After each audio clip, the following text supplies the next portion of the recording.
Good morning. Great to see you this morning, and a very, very warm welcome from me. My name is Marcus.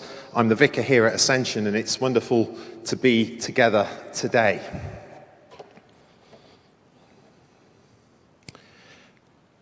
When Jesus noticed how the guests picked the places of honor at the table, he told them this parable. When someone invites you to a wedding feast, do not take the place of honor, for a person more distinguished than you may have been invited. A good friend of mine went for a job interview at a very prestigious company. And during the interview, they were asking him all sorts of interview questions. And he answered them brilliantly. The only problem was that throughout the entire interview, they kept staring at his teeth. And he wondered why they just kept fixating on his teeth. And anyway, he walked out of the interview and he thought, yes, I have aced it.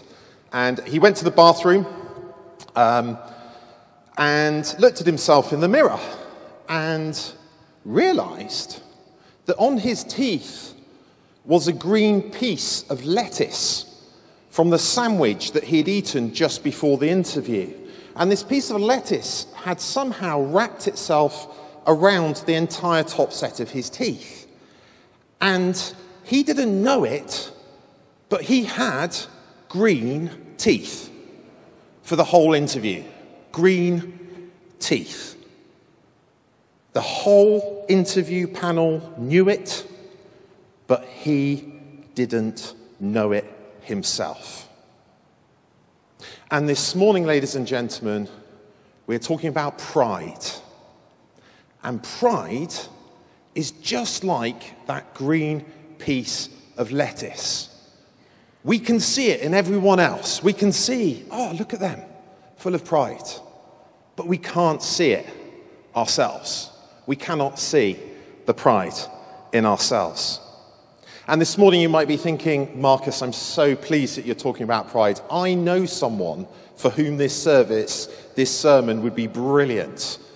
And if that's you, I want to say to you this morning, this sermon is for you, but it's actually for all of us, because pride affects every single one of us, whether we like it or not. It's like the green lettuce on our teeth.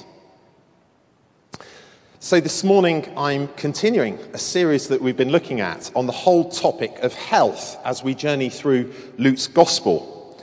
And this morning, we're thinking about what it is to live a healthy life.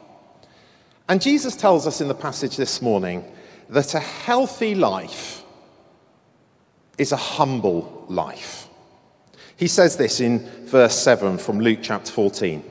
When Jesus noticed how the guests picked the places of honor at the table, he told them this parable. When someone invites you to a wedding feast, do not take the place of honor, for a person more distinguished than you may have been invited. Pride is about wanting to have the place of honor above everything else instead of anyone else.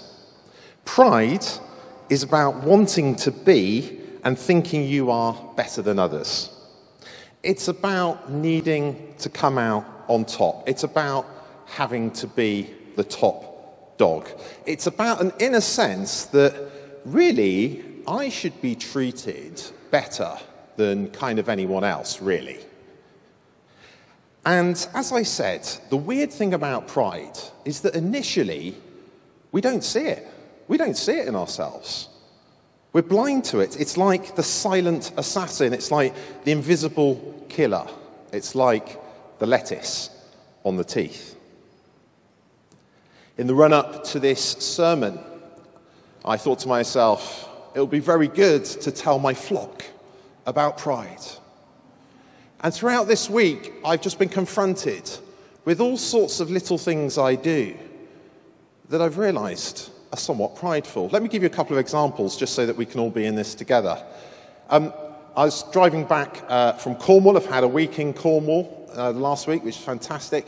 And I decided that I needed a coffee. And on the way back, I drove into the car park and deliberately across 2 car parking spaces so that there was zero competition from anyone else coming in near me when I re-entered my car with my coffee. Could you help me out here? Has anyone else ever done that? It's just me and one other at the back. The rest of you are really amazing. In the queue, I stood there and I realized I want to be served first. I want to be served first. And you know what happened?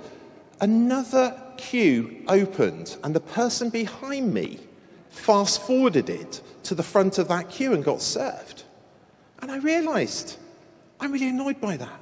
I wanted to get served first. When I came back from my time in Cornwall, I came to park outside my house. How dare they?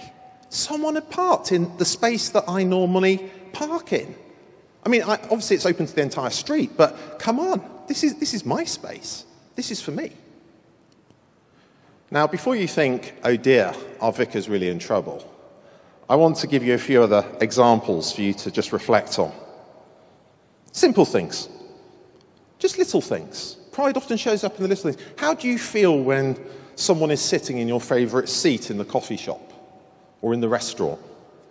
Or even in your living room, when someone sits in your seat, you think, oh, that's welcome, but that's my seat. How do you feel when someone else does really well in an area of life that you aspire to do well in? Are you truly kind of pleased for them? Or actually you thinking, that should have been me? That really should have been me. I can't believe they got that. Because that really should have been me. How well do you take criticism? How well do you take criticism? I'm not saying criticism's easy for any of us. But does it keep you up at night? How easily do you just laugh at yourself? Or if someone starts to just engage in a bit of banter, how easily are you able to just kind of laugh about it? How good are you at acknowledging your faults and apologizing? C.S. Lewis wrote a famous chapter on pride in his book, Mere Christianity. He says this: the more pride one has, the more one dislikes pride in others. In fact, if you want to find out how proud you are, the easiest way is to ask yourself, how much do I dislike it when other people snub me, or refuse to take any notice of me, or shove their oar in, or patronize me, or show off? The point is that each person's pride is in competition with everyone else's pride. It's because I wanted to be the big noise at the party that I'm so annoyed at someone else being the big noise. Now, what you want to get clear is that pride is essentially competitive. Pride gets no pleasure out of having something, only out of having more of it than the next person. We say that people are proud of being rich or clever or good-looking, but they're not. They're proud of being richer, cleverer, or better looking than others. If everyone else became equally rich or clever or good looking, there'd be nothing to be proud about. It's the comparison that makes you proud, the pleasure of being above the rest. And once the element of competition is gone, pride is gone. That's why I say that pride is essentially competitive in a way the other vices are not. So what's so bad about pride? I mean, is it really that bad? Well, firstly, pride divides. At its root, pride is a desire to look down on everyone else, or, to put it differently, a refusal to recognize and admit the presence, equality, or even superiority of another being. It sets us up against the competition. It sets us up against others. Do you find that your whole life is just about benchmarking yourself? Am I better than them in that area? Am I, pride actually divides. Because we're called to love our neighbour, and how on earth can we start to do that if our very posture is one where we want to be superior to them? And that's why Christianity has always had it in for pride. because it divides us. It makes us think we're superior. It tries to sort of elevate us above others. And because of that, it divides. But it doesn't just divide, it isolates. Because pride is about winning, there is only one winner. You win alone. Well done, you become the king, the queen of the castle. But it's hard to find true friends when something in you is also looking to beat them or to be one step ahead of them in some area of life. My brother's here this morning. I can see him out the corner of my eye. And on many occasions growing up, we'd play games. I remember playing a board game and winning. I really wanted to win. And I beat you, Stephen. I just want you to know that. And I remember, though, the rest of the family going off and having fun whilst I packed away the game. And I remember that great feeling of having beaten the competition lasted a fraction of a second. And then all of a sudden they were outside having fun. And I was sort of isolated next to my little hoard of Monopoly pieces. Pride divides, but pride actually isolates. You become the king or queen of the castle, but you're by yourself. And finally, pride is insatiable.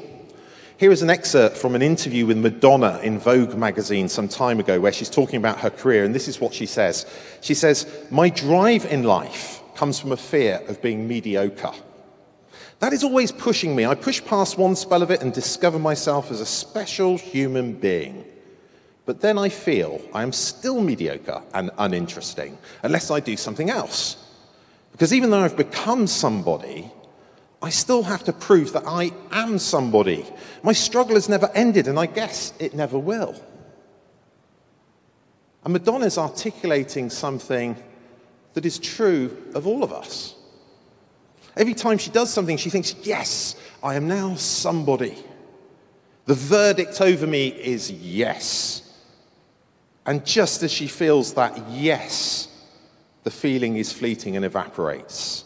And the next day, you have to go and find it all over again. And that is because our ego, our pride, is insatiable. Tim Keller, the American preacher, describes it like this: "It's a black hole. It doesn't matter how much I throw into it, the cupboard is bare. I keep putting all sorts of things into it every morning, feeding it. And the next night, it is bare. I've become somebody, but I still need to become somebody." And pride can drive our lives to destruction. We can find that actually we're just being driven by it all the time, and we never really realized it. We never realized it. But actually it's driving practically all of our actions. To win, to be better, to prove ourselves day after day after day. And we prove ourselves and we get the fleeting feeling of, yes, I'm valid. And then suddenly it evaporates. And we have to do it all over again. So what do we do? Well, Jesus addresses this. He says this in verse 10. "When you are invited to the wedding feast, take the lowest place, so that when your host comes, he will say to you, 'Friend, move up to a better place.' Then you will be honored in the presence of all the other guests." Jesus tells us to cultivate humility and to leave him to promote us when he wants to. And I want to finish by suggesting 3 ways we can all transform our spiritual health by cultivating lives of humility today. So the first way is to acknowledge it and to confess it. You know what? I've confessed it to you today. I've confessed to you about the prep queue and the parking. And actually, confessing it helps us realize we're not God. Actually, we're flawed and we need God. And that's okay. We don't have to become mini gods in charge of everything and overseeing everything and beating everyone. And I found this week, when preparing for this sermon, I started to see pride in all sorts of places. And it was devastating to my pride. It was devastating. And I've managed to talk to my wife about it. I've talked to you about it. And I would just say, maybe this morning, maybe you realize, actually, I do struggle with this. I didn't realize it. It's like the lettuce on my teeth. I didn't realize it. But now, I can see there's all sorts of areas where I just have to win. I have to win. And confessing it starts the process of releasing us from it and cultivating humility. It doesn't mean wallowing in self-hatred. Please do not do that this morning. Please do not wallow in self-hatred. If anything, I'd also encourage you to have a laugh about it. Because when I started to see it, I thought it was actually quite funny as well. How ridiculous. How funny. So acknowledge and confess our pride is the first step. Second, and this is so critical, recognize you're recognized and deeply loved, and you have got nothing to prove. You can stop having to beat everyone because you've already got it. You're already in. You're already loved, accepted, cherished by Jesus. That is the gospel. It's a gospel that says it's not about how well you performed. It's not about how well you did or how badly you did. In fact, any goodness, anything you've got is because of what Jesus has done for you. It's like all his righteousness and goodness and anything that's good has been imputed onto you because of what he's done on the cross. And so actually the verdict over your life is, yes, you've got it. You're in already. Stop trying to prove it. You don't have to prove it. You've already got it. You've got the qualification. You've got the prize. And the prize is Jesus. And it doesn't rely on your performance anymore. When we accept Jesus, he imputes that righteousness on us, that he sees us as treasure, as beloved children. For many years, I worked in the corporate world, and I found that I had to constantly try and prove myself. I remember someone telling me, Marcus, have you not heard of internal PR? I said, what do you mean?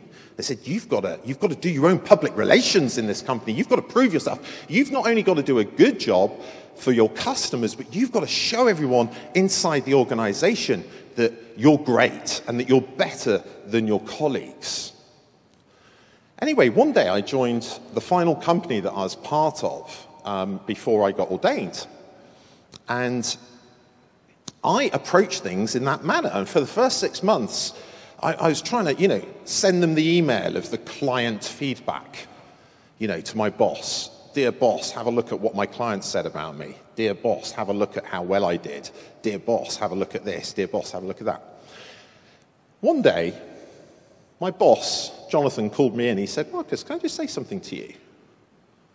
I said, yes. He said, you don't need to prove anything. I said, what? He said, you don't need to prove anything. You know you're in, don't you? You know you're in. You're family. We're family.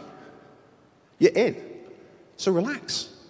Anything you do, just focus on doing it for the benefit of the client. Don't worry about trying to impress it. You're in. Relax. And in a much more supreme way, in a much more cosmic way, that's what Jesus says. Relax. You don't have to constantly compete. You're already in. You've got it. The verdict over you is love. The verdict over you is beloved sons and daughters. Keller puts it like this. You see, the verdict is in, and now I perform on the basis of the verdict. Because he loves me and he accepts me, I do not have to do things just to build up my CV. I do not have to do things to make me look good. I can do things for the joy of doing them. I can help people just to help people. not so I can feel better about myself, not so I can fill up the emptiness. In other words, our egos don't have to be puffed up, but filled up with the love of God. And maybe that's what you need this morning, a fresh sense of God's love over you. Oh, why have I been competing every day of my life? I need to receive Jesus again. And maybe it is time today, this morning, to receive this good news once again, that you have nothing to prove because of what Jesus has done for you. So, confess it, acknowledge it, point one. Recognize that you're already recognized and loved because of what Jesus has done. You've got nothing to prove. And finally, we cultivate humility by taking the focus off ourselves and onto others. C.S. Lewis, in this famous chapter on pride, he says this: humility is not thinking less of yourself, but thinking of yourself less. Let me say that again. Humility is not thinking less of yourself, but thinking of yourself less. Do you ever think, I wish I'd come up with that? Isn't that brilliant? Isn't that brilliant? I wish I'd come up with that. That's just fantastic. That's my pride speaking. A real antidote to pride is serving others, putting them before yourself. And I don't think it's a surprise that in the passage that we had read to us, Jesus continues, verse 12, he said to his host, when you give a luncheon or dinner, do not invite your friends, your brothers or sisters, your relatives or your rich neighbors. If you do, they may invite you back, and so you will be repaid. But when you give a banquet, invite the poor, the crippled, the lame, the blind, and you will be blessed. Although they cannot repay you, you will be repaid at the resurrection of the righteous. Jesus is saying, if you want to cultivate a life of humility, do something for others that has absolutely nothing in it for you. Serve others who cannot pay you back or even massage your ego. When we learn to serve someone else, to do something which we would normally sense was beneath us, it has the effect of helping us to forget ourselves. And that is so good for us. And what's wonderful, friends, is that we are following in Jesus' example by doing that. Jesus, the humble servant king. We're simply becoming more like Jesus as we become humble. And as we become more like Jesus, we actually become more ourselves, how we're truly meant to be. And serving Jesus is what we're called to. And part of that is serving his church. Just look at each other. Can you just look at each other? Look around. I think we're allowed to do that, aren't we? We're called to serve each other. And then can you look out that door, please? Just look out that door. And we're called to serve the world out there. In about 3 weeks' time, we're going to be serving homeless guests in this building where we're sat now, 4 nights a week. Saturday, Sunday, Monday, Tuesday. From 8 p.m. They're going to receive food and we're going to serve. Jesus just said, he just said, invite the people to the banquet, invite the poor, and you'll be blessed. They cannot repay you. We're called to do exactly what Jesus is calling us to do. And if you want to serve, there are going to be all sorts of ways that you can serve. If you want to serve, then we'd love to hear from you. Here's a question. Where in my life is it costing me to serve the body of Christ? Where in my life is it costing me to serve the body of Christ? Am I just helping in areas which kind of promote me, make me look good? Or am I willing to just serve in areas where I might not get any recognition at all?